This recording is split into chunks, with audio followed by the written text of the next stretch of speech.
Ano yung kay Isabel eh. Seryoso ako sa kanya. Tuka ko lang yung kanina. Pari ko. Tay, ba't naman ako pinatukan? Nagtataka ka pa.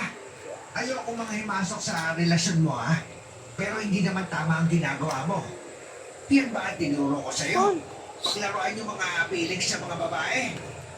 Hindi mo, tay. Ano lang naman yun eh. Halutan nga lang mo. Hindi pa naman kami ni Isabel, kaya pwede pa, hindi ba? Kung makapagsalita ka, ha? Hindi mo ako tropa.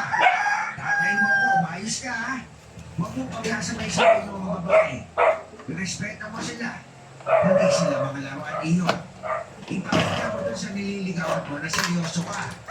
Hindi yung pag nakatalikod siya, kung alam niyo yung ginagawa mo. Hindi ko iisipin, hindi ko may kasalanan nito, tay. Ano? Bakit naman ako? Hindi ko kasalanan kung habulin ako ng chicks, tay. Pinanganak kasi ako po eh. Nagmana kasi ako sa'yo. Habay ako, JP ah. Huwag mo ako dapat dyan sa kalokohan mo. Kung buhay pa yung nanay mo, hindi lang pingot ang inabot mo. Halika na. At huwag na huwag ka susuka ah. Makakatingin ka talaga sa akin. Kinabukasan, nagkakape ako ng dahan-dahan siyang